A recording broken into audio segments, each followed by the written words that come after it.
I can't tell if this video is going to be focused on my face or not, but hi everyone, welcome to a new video. I'm in much better spirits than the last time I propped my camera up in this car. I'm in my follicular phase now. I'm feeling great. I'm feeling energized. I'm feeling sociable and confident. Someone asked me on Instagram what my favorite phase was, which we'll get into. I'm gonna do a Q&A later in this video, but I just wanted to start the vlog here and get ahead of the game because I'm trying to be better at vlogging. But I just arrived at Pilates. Pilates is something new I'm doing, like reformer Pilates to be specific. I never took classes until literally I started getting invited to them by brands because I guess I just was very content doing my workout classes at home, just like using the apps I had. But I've been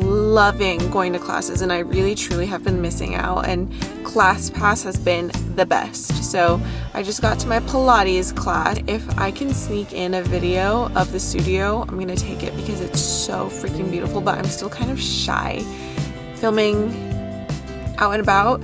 And this Pilates studio is really small. There's only like 10 reformer machines.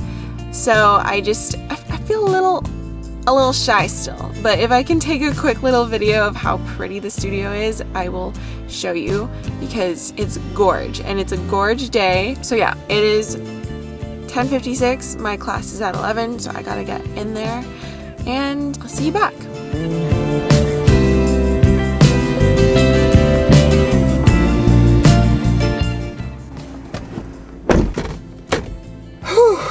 That was so hard. She killed us in the leg department. And then there was this one move that's like wise, like this. Whatever muscle that's working, I apparently have none of it. Since I am in front of Fashion Island in Newport, I'm actually gonna go buy more Pilates socks because the ones I have, they're the little toe ones. It's not cute. So we're going to Aloe and we're gonna buy some cute ones.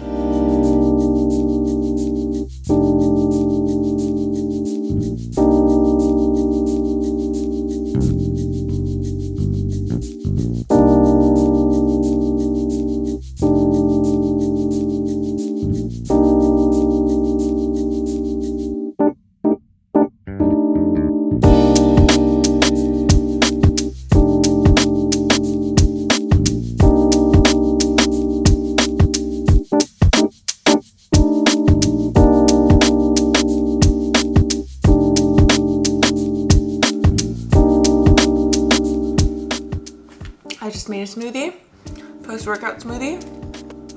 So good. This is my new anti-inflammatory skin glow smoothie. I've been really obsessed with researching beta-carotene rich foods, and mango is high on that list. And I know mango kind of gets a bad rap because it's very high in sugar if you're, you know, worried about a blood sugar spike. But when you pair it with a really good milk like cashew milk that has healthy fats, protein, I added some protein powder, and fiber, that all decreases the blood sugar spike. There's mango, turmeric, ginger, cayenne, cashew milk, chia seeds, and flax seeds, and that's it. And it's so delicious. Just devoured that smoothie.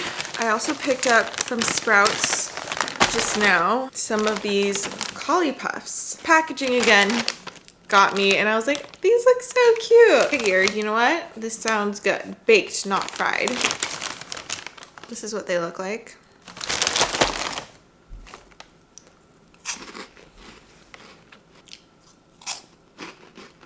You can taste the cauliflower. The consistency is very much like hip peas or pirate booty. After a couple, the cauliflower taste starts to go away and it starts to taste more like cheese, which I like.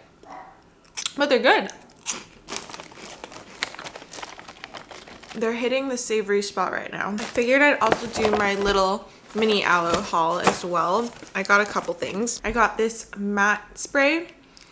I feel like you can make this at home, but I wanted to buy it and then try and make it at home and see how it compares. It was $18. So if you tried to make it at home, honestly, if you didn't already have everything, it would definitely cost you more than $18.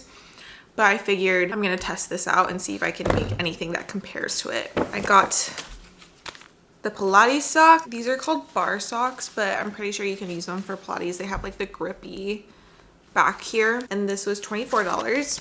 And then just for funsies, I've been seeing these little wellness shots everywhere, and I figured, you know what, I'm just gonna try it just for shits and giggles. But these are expensive. This was $3.50. I buy these frequently from Symbiotica, and the most expensive one that I've bought I think was $2.50 a pouch, but you obviously buy them in like the whole pack when you get them from Symbiotica. But this was $3.50. But I just got this for fun. This is definitely not going to become like a regular thing, and I don't think this is necessary, and I probably would recommend getting the Symbiotica ones instead of the Aloe ones because these ones are a whole $1 more. But anyways, I got their vitamin C glow shot for brighter skin and better health, liposomal vitamin C, amla, and powerful vitamins. Cheers. Very citrusy.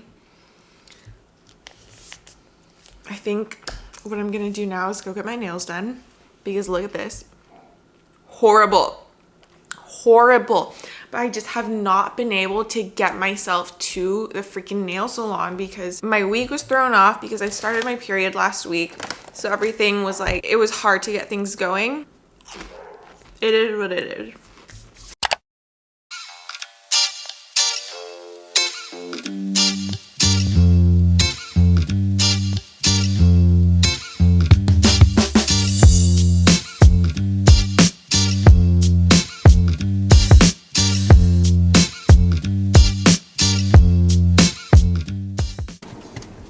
Well, hello, good morning everyone, or good evening if it's not the morning for you. It's actually not even the morning for me right now. It is currently 12:33. I just went and picked myself up a little matcha from one of my favorite coffee shops, Coffee Dose, here in Orange County. Ooh, they made it quite sweet this time. I'll still drink it. But anyways, it's Saturday. I'm having a super chill, just like relaxing Saturday. One of my resolutions for this year was to really prioritize taking a solid 2 days off every single week. And so far it has done my soul and my spirit and my motivation to work so well. But I've been meaning to do a little Q&A on YouTube for quite a while, and I finally got around to putting a little question box up on my Instagram story. Ask for you guys to ask any questions you would want to hear answered in a longer format here on YouTube. So I'm pulling that up right now, and I'm gonna answer some of your questions. First question I see that I can answer quickly. Do you straighten your hair? What products do you use? I actually get my hair Japanese straightened, so I do not straighten my hair. This is how it is after you get it straightened. It lasts about 6 months, but sometimes I go like a whole year. So I have naturally wavy hair, but you would never know because my hair is always naturally straight because of Japanese straightening. Since I stopped taking the pill, what's my favorite contraceptive? Zero contraceptive. I am against birth control. For me personally, I think it's not necessary for me. I think if you need birth control because there's no other option for you, I would go for the copper IUD, even though I have to say I've seen many places of people warning that it could make your periods a little heavier. I don't think your PMS is technically supposed to get worse, but your flow is supposed to get heavier. But I would recommend the copper IUD. It's a non-hormonal contraceptive. If I had to get on birth control, that would be the only one I would get on. But for me, I'm actually using the Natural Cycles app. Natural Cycles is FDA approved as birth control without having to use like any hormonal contraceptive or any contraceptive device, period. You have to measure your temperature, so you need an Oura ring, one of the newer Apple Watches, or a basal body temperature taker for it to be effective. And it's like on par, if not better, than hormonal contraceptives. How to start this gut balancing journey when you can't afford all the supplements. I totally get where you're coming from. And I think that supplements should usually be the last thing that you add to your routines. First, going for lifestyle and dietary changes can make enough impact that you don't need to take supplements. In my case, it wasn't, but let me tell you how to just start your gut health journey without supplements. So what I would immediately do is start reducing your sugar intake, start reducing your inflammatory fat intake. And what I mean by that is anything that's fried, like pizza, like really greasy, fattening food. And I want to make the distinction that healthy fats are amazing and you should 100% be having healthy fats in your diet.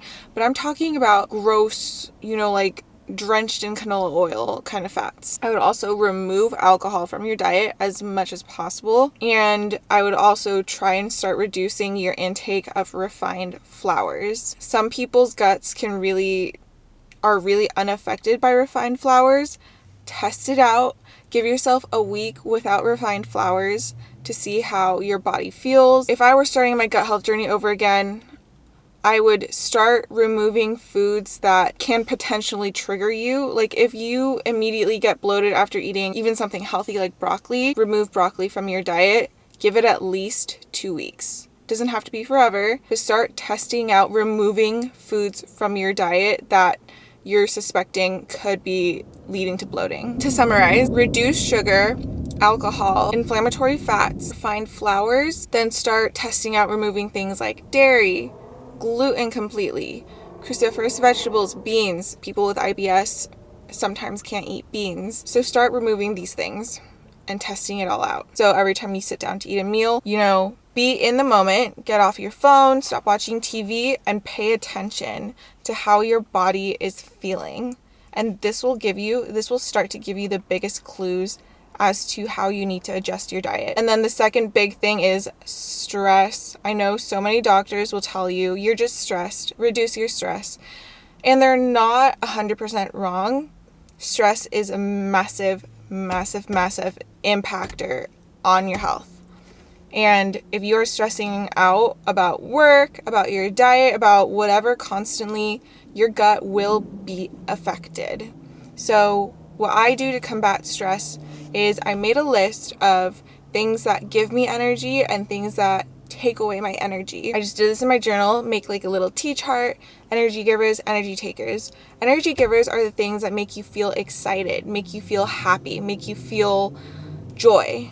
Energy takers are the things that, as the name suggests, drain your energy, make you feel bad about yourself, make you feel unmotivated or unhappy. Write down all the things that go within each category. For example, for me, energy takers include scrolling on social media too much, watching the news, doing HIIT workouts. These things do not make me feel good about myself. I want to limit those. On the other hand, energy givers, journaling, meditating, yoga, Pilates, baking, going to the beach, going on a walk with my dogs. These things make me feel good about myself. I love to do these things. I want to spend as much time as possible in the energy givers section. There are so many other things I do for my stress, and I am not perfect, but one thing I do that has made the biggest impact in my stress is being accepting that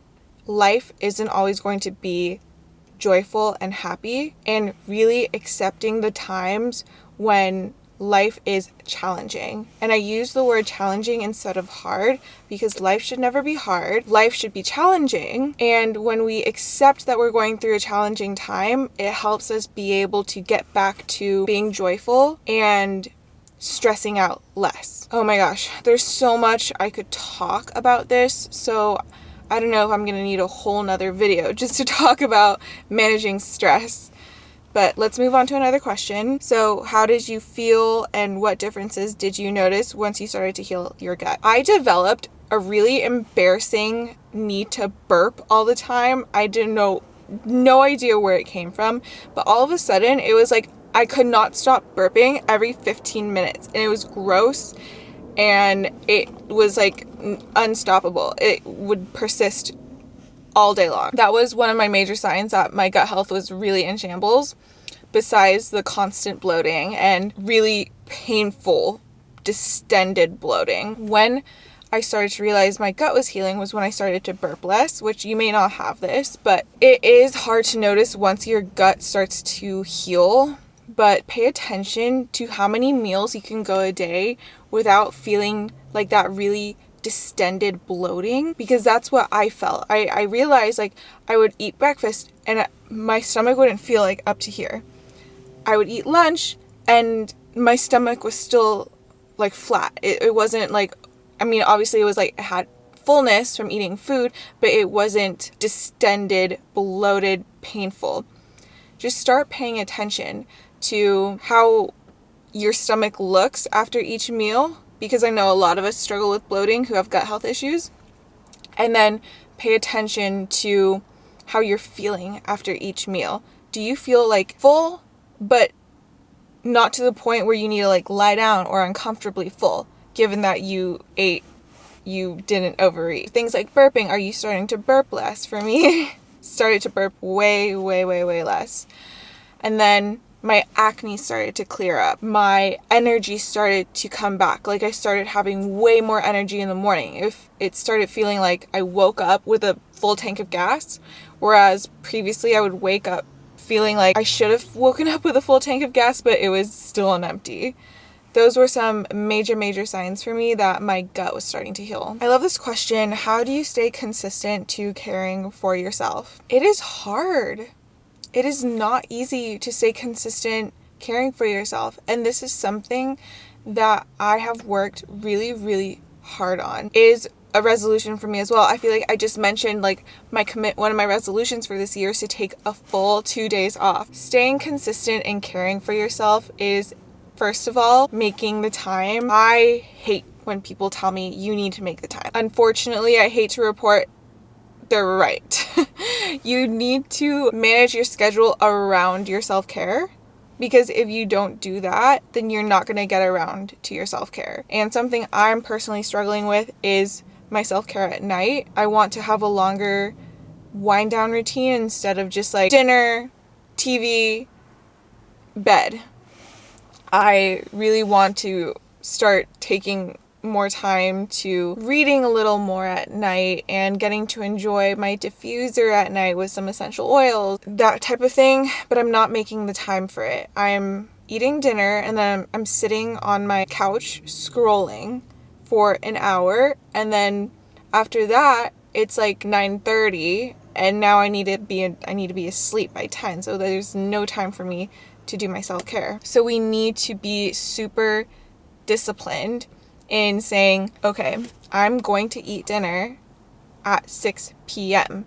and I must turn off my phone, or just turn it off for a second so I can do my skincare routine or take my bath, do my dry brushing, whatever. I think my self-care has gotten a lot better in the morning because I have dedicated the time in the morning to having 1 hour of just me time, which is doing my workout for 30 minutes and then doing my get ready or morning routine for another 30 minutes, which is like my shower, my skincare. So we need to be disciplined in making the time to taking care of yourself. So that means moving your schedule around your self-care time. And that might mean that you hang out with your friends less, or you skip going to brunch on the weekends because you want to have like a 3-hour everything shower self-care routine.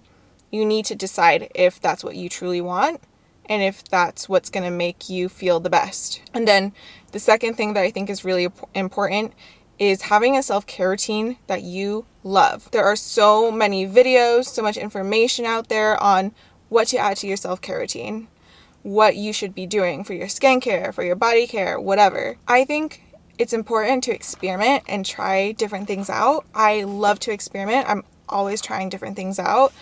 But then only do the things that make you truly feel beautiful, that make you feel taken care of. Don't add in gua sha because everyone is saying you need to add it.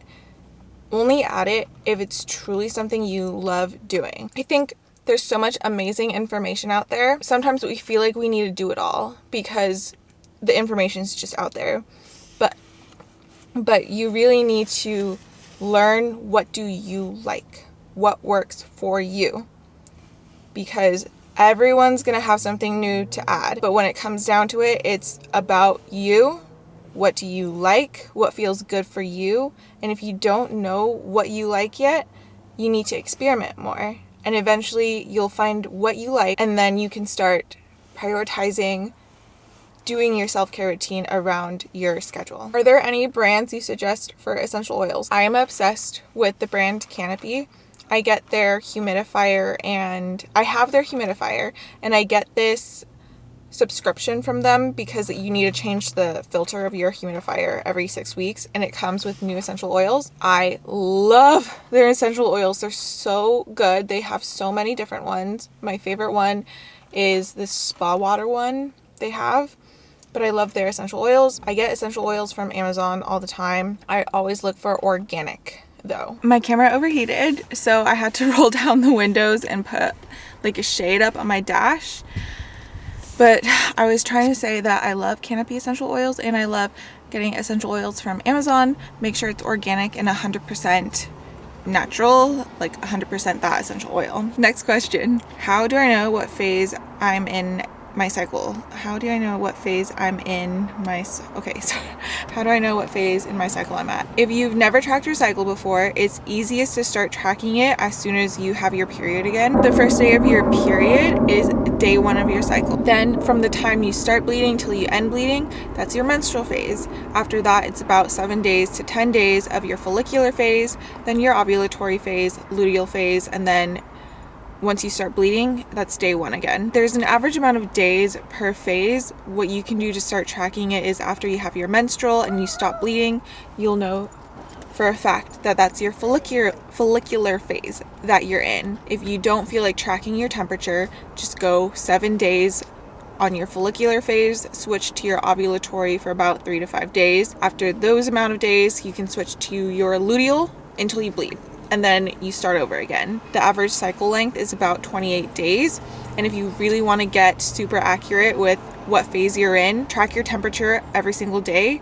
As soon as it goes up, you'll know you're in your ovulatory phase, and when it goes back down, you're in your luteal, and then you'll know you're in your menstrual when you start your period again. There. Have you ever shared your skincare routine? I have not, but I'm refining it right now. I'm doing this new skincare routine where I sync it to my cycle. So it's different for my menstrual, follicular, ovulatory, and luteal. I'm still refining it, so once I've really solidified a new skincare routine, I'll definitely share that. How strict are you with your diet/products? In the beginning of my healing journeys, of my health journeys, I was really, really strict. For like minimum of 6 months, I did not stray from that diet hardly ever. And I think this contributed to me healing my gut and my hormones very quickly. But now that I'm at a better place with my gut and my skin and my hormones, I'm a little more lenient. So like I'm having a matcha with like sugar syrup. I think the way I did it allowed me to heal very quickly. But that's not necessary to do to heal your gut and your hormones and your skin. You can be really strict, but you have to remember when it gets to be too mentally and emotionally draining, it's time for a little break. And that might mean a cheat meal, having dairy one day. You're not going to revert all your progress just by having one day that you had dairy when you were removing dairy. If I could go back, I think I could have been a little bit more lenient with myself, but I'm gonna give it to you like real. Because I was so strict, I think I was able to fast track my results. But do not sacrifice your spirit and your mind and your emotional health for a diet. I promise you, you can't shame your way to better health. You can't force your way to better health. True health is health within the body, mind, and spirit. So you got to make sure all of those things are still balanced and not being too hard on yourself. Am I all dairy free? No. I eat cheese sometimes. I eat ice cream sometimes. I'm mostly dairy free. I would say like 85% of the time because I get acne very easily, but no, not completely dairy free. Do I have any food sensitivities? I 100% believe that I have a gluten food sensitivity, gluten and dairy food sensitivity. My camera keeps overheating. Oh my God.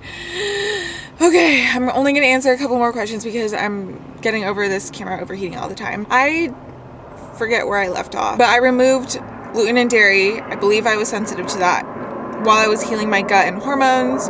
Now that everything's a lot better, I have everything occasionally. I don't have it every day. I would say I have dairy like once or twice a week. I have gluten maybe around the same time, once or twice a week. Do I have a favorite phase? 100% follicular phase. Menstrual phase, if you watched my last video, has not been easy for me.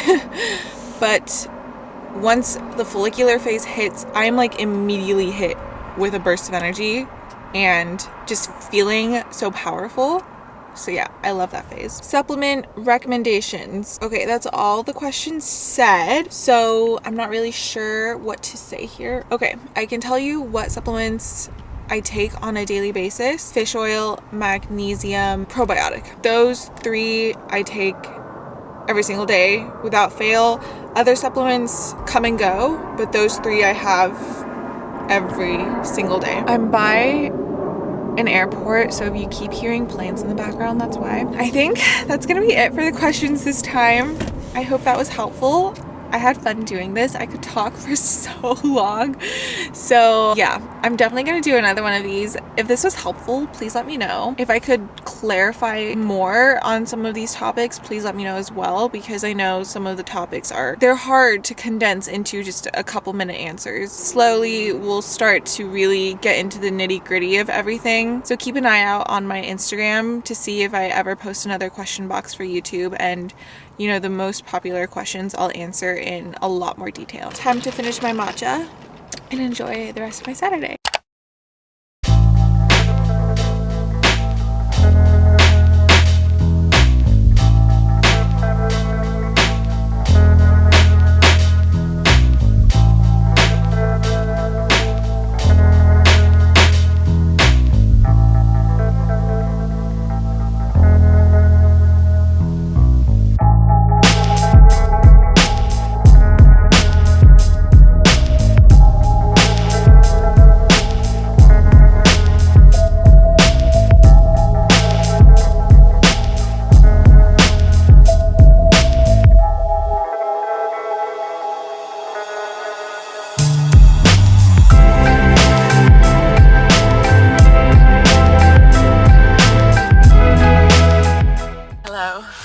Last night was my mom's birthday. I made a carrot cake. It was a really good recipe. I used gluten-free flour and it worked perfectly. But I also just got a hydrofacial. My skin is actually looking so good post hydrofacial. I'm really working on getting rid of the remaining like whiteheads I have under my jaw, which you can't really see anyways, but my skin is glowing. So if you haven't tried a hydrofacial yet, you might need to. But I'll keep you updated on that. Anyways, I'm going to close out the vlog here and hopefully edit it and post it today. Today is February 1st, Thursday. I think Thursdays are going to be my new posting days. So far I've been able to stick to Thursdays, so I think Thursdays are really working for me as my posting days. Thank you so much for watching as always, and I will most likely, 90% sure, see you in another vlog next Thursday.